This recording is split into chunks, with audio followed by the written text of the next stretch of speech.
folks, this is Bart Massey. I wanted to take a little bit of time and show you a video of capturing media. This is live, so please bear with me. But I'm going through right now. I'm at my house, and I've got to fly here in about 30 minutes. So I've looked at the weather report previously for today. It looks really nice outside, but I just want to make sure and verify that the weather is going to be like it is. I haven't stepped outside to test it out yet, but with that in mind, here's the weather report on the computer. And as you can see, we have a humidity of 44%, gusts up to 25 miles an hour, which is quite a lot. I'll have to keep an eye out on that. But 9 miles an hour general, which is fine.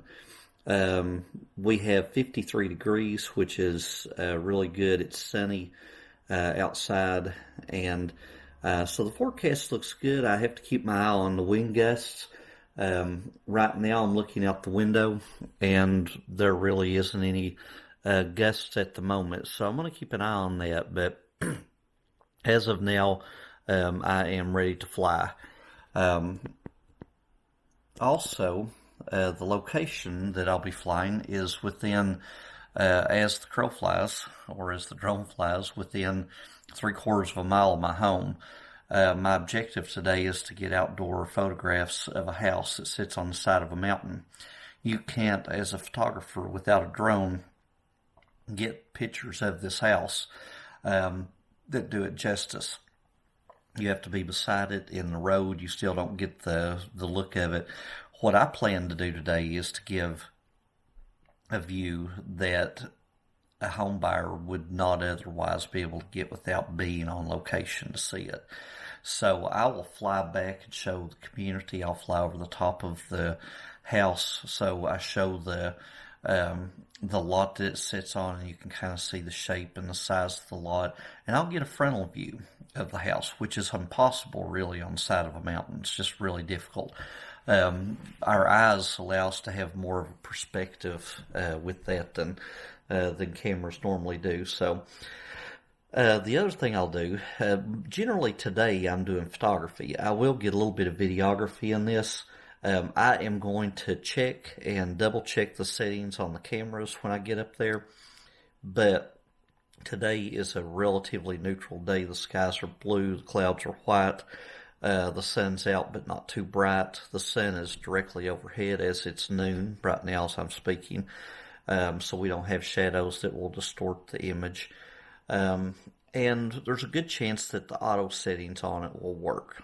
But if not, then I'm prepared to go in and change the things like the shutter speed, to change the focal points, things of that nature, to make sure I get what I absolutely want.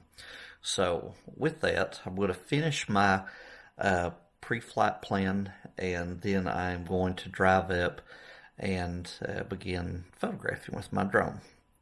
My drone, by the way, that I'm flying today is an Autel Evo. I love the Autel. It doesn't have all of the airport domination stuff that DJI has got. DJI is a very popular drone, and I have some of those. I'm not in an area that it would cause me to have issues, but I needed to do this fairly quickly today, and DJI always has updates, and I did not have time for those today. The Evo does not always have updates, and I like that. I pack it, I go, I fly. It's pretty awesome. So I'll show you the Evo when we get up there.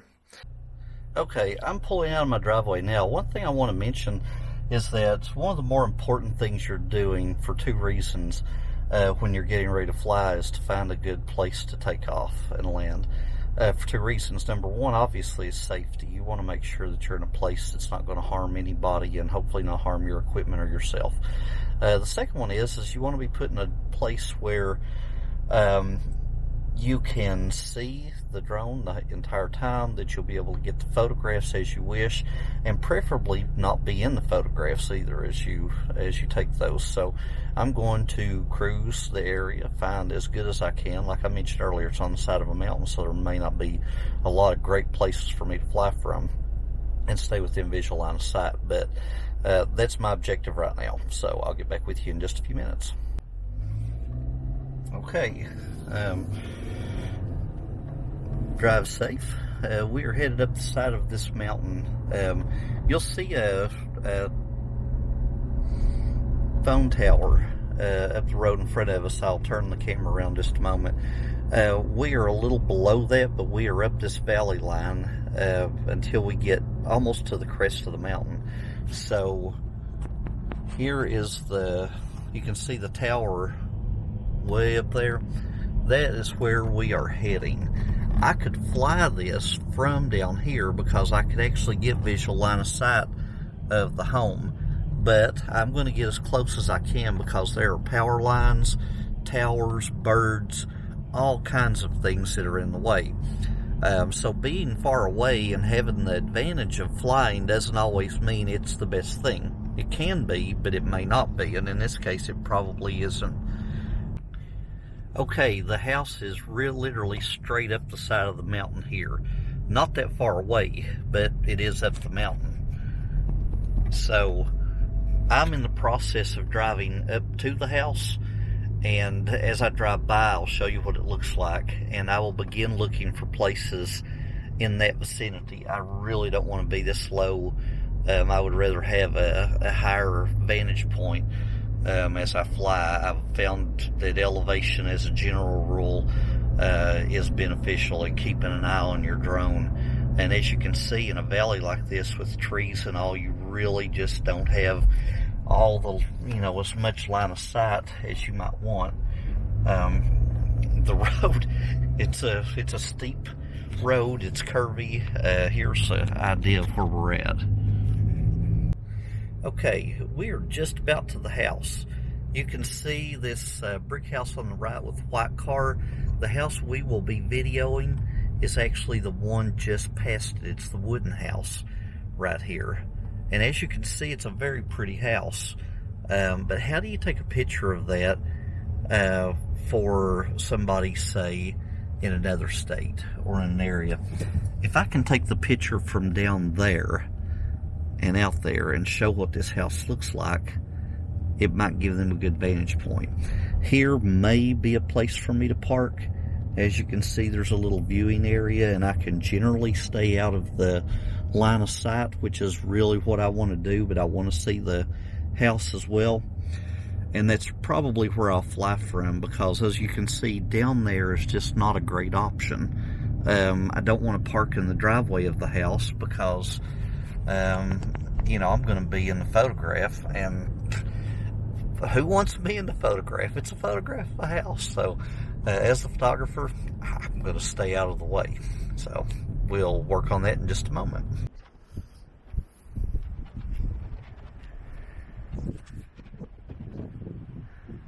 Okay, as you can see, I did select the place that we drove by a moment ago. It gives me some room, but I want to show you some obstacles and some things I'm going to have to deal with it in this photograph.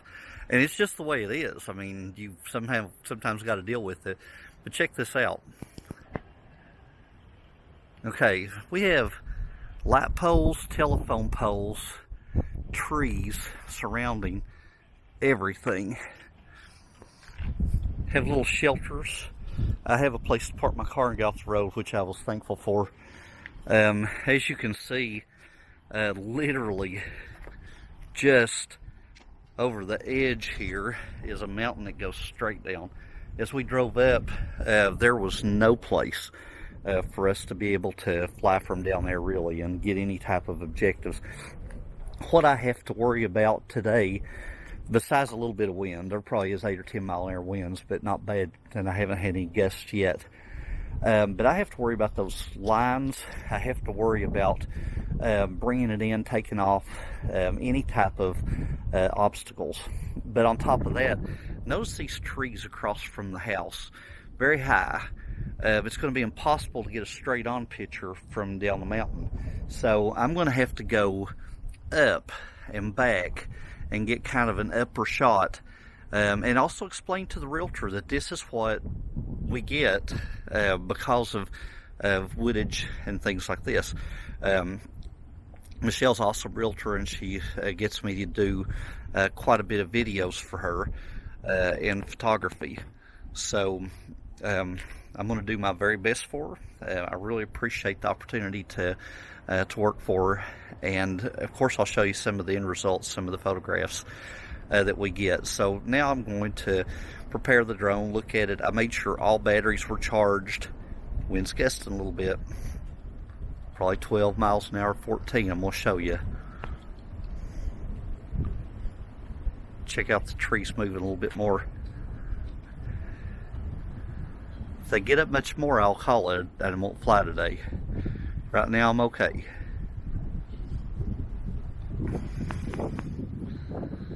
Okay, I'm going to work on the drone, but the drone, I have checked all the batteries, made sure that everything's up to date. I did that yesterday, but I'm going to double check, and I'm going to get my camera settings as I need, and I'll let this thing run in just a moment so you all can see this too. So here we go. Getting my Autel Evo ready. I'll show you what it looks like. I'm a fan. They have a newer version out now, but this is I cover my gimbal with the piece so it doesn't get scarred or anything inside the container. As you can see, the camera and the gimbal and all. It is a fold-out drone, very much like the Mavic with DJI. I like the orange because I can see it from a good distance. It's not crazy heavy. And as you can see, I have 4 lights on the back, so the batteries are fully charged. So I'm in good shape there. Now I want to check my controller. So I press once on it and hold it down. And you hear it booting up. It says Autel Robotics powering up 100%, exactly where I like to have that. Now, I'm going to put the cable on it. I'm going to connect it to the phone so I can see what I'm doing as I fly. It's you take a USB cable, a normal one, and you make sure that the other side is one that fits your phone or whatever device you're hooking to it. This one, as you can see, has 3 different types. So I am going to hook mine up, which is a USB-C, and I'm going to plug this into my phone. I have software on the phone that I've pre-installed. It's an Autel Explorer. It's software that I use frequently. So when I click on it, you get the Autel Explorer app that comes on. I'm going to click on the phone because even though it is a mission, it's a manual mission. I'm not pre-programming this to fly like, for instance, surveys, GIS, etc. Now, in the process of this, it is connecting, at least I hope it's connecting, and it's going to tell the GPS location. I am going to turn the drone on so it can connect to the phone. It's doing its thing, as you can hear.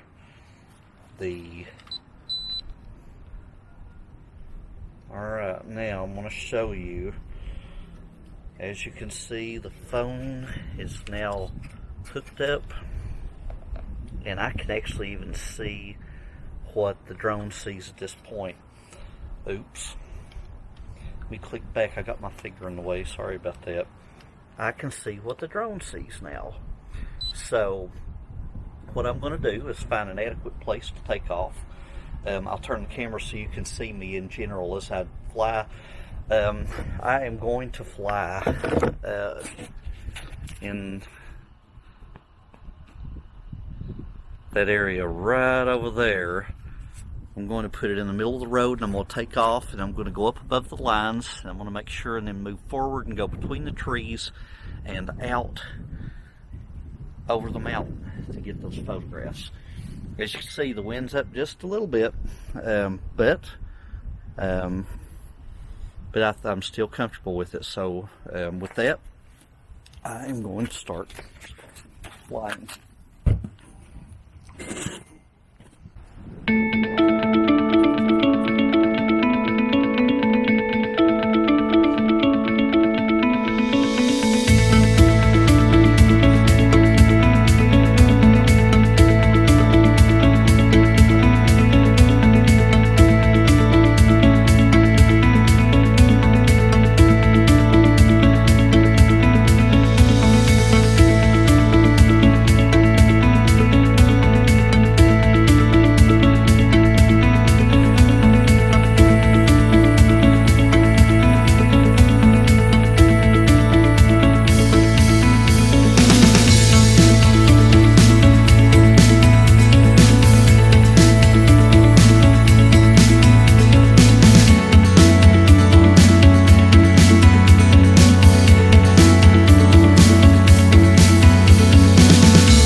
Okay, so we finished our flight.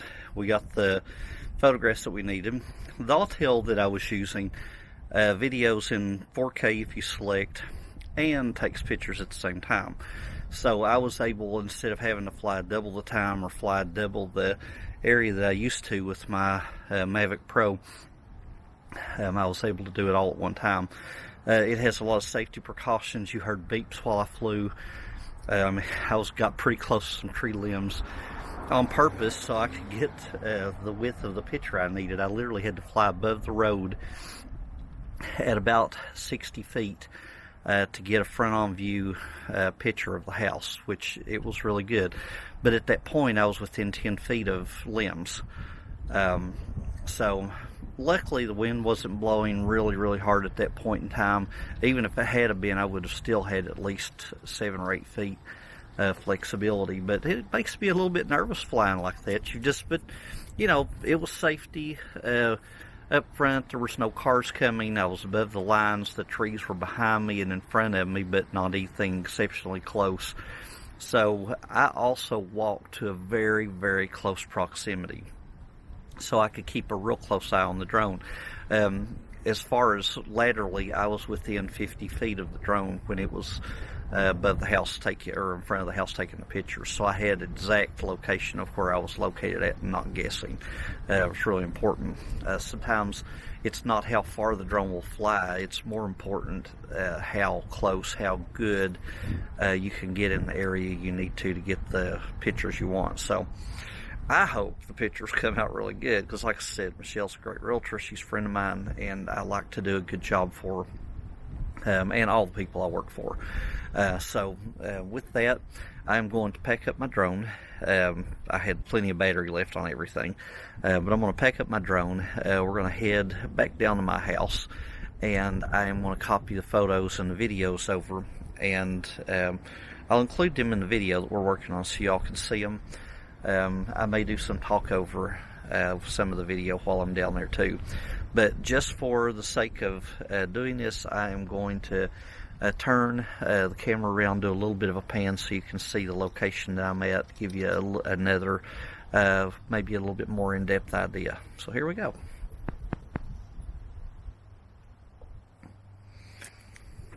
There's my little Evo. Good job, young drone. And there's the house. As you can see, plenty of obstacles to try to avoid here, which we did successfully because we planned, we thought ahead. And I'm going to get back in my little Hyundai and head back over the mountain to my house, and we will take care of this. So with that, we will see you in just a moment. Okay, I'm heading down the mountain now. Can't really call it a successful mission yet. What we can say is that the preliminary is good. We flew safely.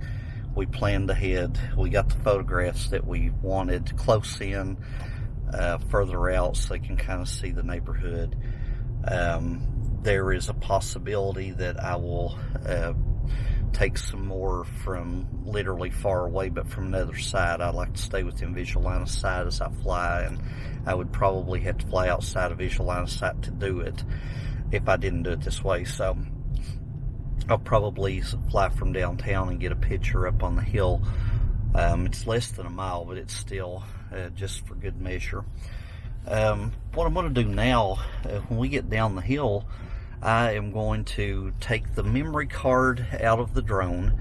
That's where the media is saved. So you want to have a fast memory card, and what I mean by that is the memory card needs to be fast enough to capture the video and the pictures at the same time without having to cache and bog down. I have had cards that are large, and you think, well, I've got all kinds of room to save stuff. That's true, but if it writes very slow like a donkey pulling a cart, then you're just waiting and having to spend that time. So spend a little extra money, get a very fast SD card, so you can get all you want in one pass, because that's what I like to try to do. I try to plan ahead to do that. So I'll take the card out, I'll capture the images and the video off onto the computer. I'll decide what I want. I'll throw away what is just not good or repetitive, and we'll prepare for our customer. And I'll talk to you then. Thanks. Hopefully you'll be able to see what I'm doing as I speak, but I'm getting ready to put in the SD card. I have a little device that allows you to put the SD cards inside it. I have a place inside of my computer for that. So when the device is recognized, you heard the sound, it should pull up the folder, at least options of what I can do with it. I want to be able to take the information that that we have and move it onto the hard drive. So I'm going to go to the 101 media, and as you can see, you see the video that I took. You also see several pictures of the house that we talked about. So I'm going to select all of these. I did a Control A on the board, and that selects them. I'm going to do a Control C, which means I'm going to copy them. I'm not deleting them from that drive. I'm leaving them temporarily in case the computer goes off or something happens and I could lose them, and I don't want to have to refly this mission. So I'm going to open up another folder, if it will let me, and I'm going to copy it to my external hard drive, which is where I keep all of my information, and that is Passport I. And I do backups randomly on this, and you can see I've had this drive for a while. It goes back to 2017. I'm going to go into Amerisky, and it's just 2020. We're still in, we're January, February, so I'm creating a folder here that is real estate, and I am going to put in the address of the location inside that folder, so that way as I have real estate this year, I'll be able to pull in all the places in this folder. So name the folder, and now I'm going to right click again when I get in here, and I'm going to create another folder, and I'm going to name this raw. This is for the raw images and video that come off of the drone. They haven't been edited. So now I did a Control C, which was a copy. I'm going to click inside this folder here, which I just did, and I'm going to do a Control V as in Victor, and it copies what is on that drive to my external hard drive.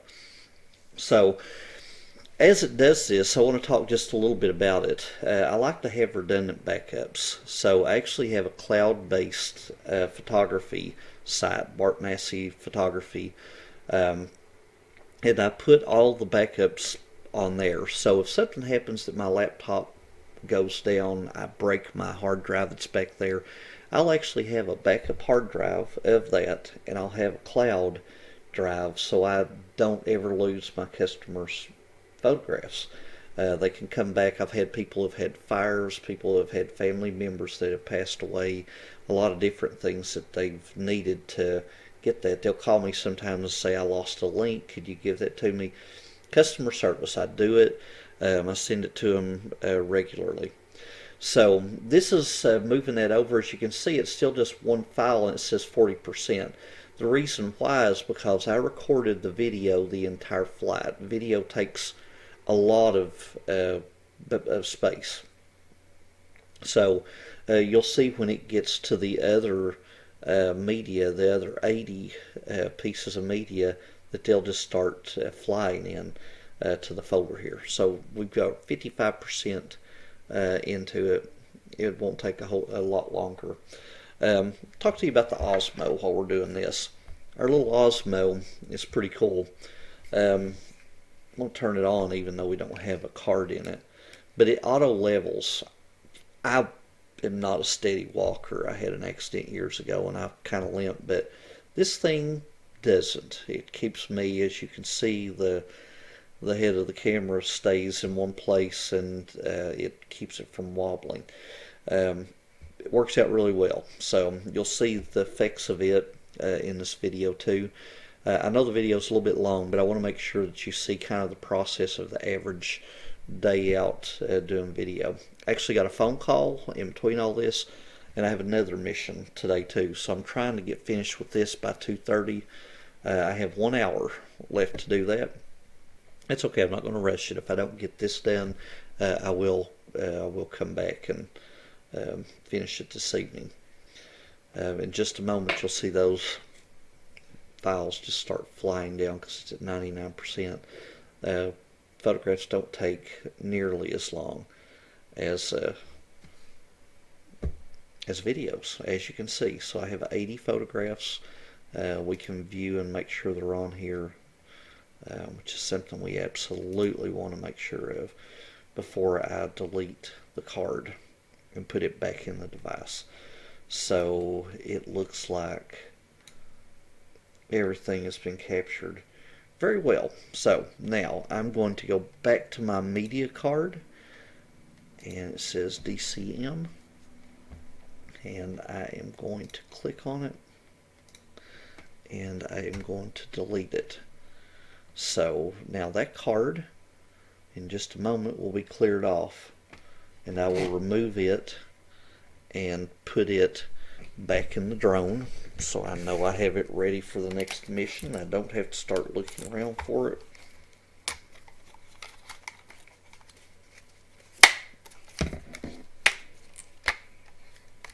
Okay, so 99%. I'm going to take this card out and I'll put the other one in with the video. So we can prepare this. Okay, video card cleared. Back in the drone. I'm ready to fly. I have 3 batteries that are charged. Won't have time to charge this one before I go out on my next mission here in a few minutes. But okay, next video card. We'll put it in the same way. I won't necessarily put it in the same folder. I will actually put it in a different one, since this has to do with our UST 170 class. Okay, and I'm going to open up that folder.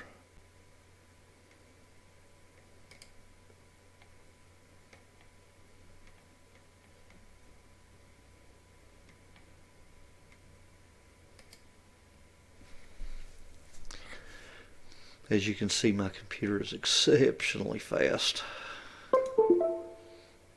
Okay, so it made the sound that the card's been plugged in, and now the folder you're looking at now will be my media folder, SDXCJ. And I'm going to the DCM folder, which is very common. I mean, particularly you'll see the DCM folder on all DJI products. It will record up to 3 gigabytes at a time, and then it will cut off. So you've got multiple things here, and then some of them are where I stopped and started them on my own. So I am going back to 2020. I'm going to my classes that I teach. File management is a big part of this. This is the UST 170 class, and I am going to put a folder on here that says class videos. Now inside of that, I'm going to do like I did on the other. It's the way I remember it. I'm going to right click and choose raw. That way I know that they're the ones that came right off of the camera in case I have to go back and edit or do anything like that. So raw video, and now I'm going to actually create another folder because I may have more raw video this year. I believe I will actually. And I'm going to choose example real estate flight, and I'm going to put the date to January 2020. So now I can pull all these videos, and I'm going to copy them into it. This will take a minute because these video files are pretty good size files. So I think in general I've shown you how to go from preparing.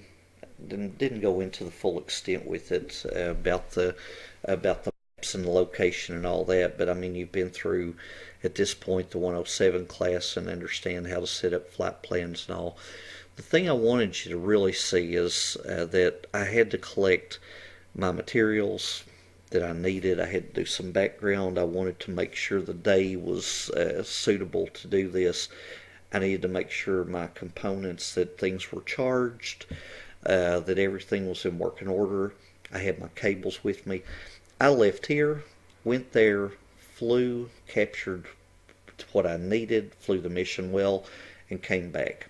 I can't tell you the number of times that I have left a cable, that I didn't do something I should have done, especially 3 years ago, and had to redo the mission because I didn't go the extra mile to do it. So always a good idea to double check, triple check.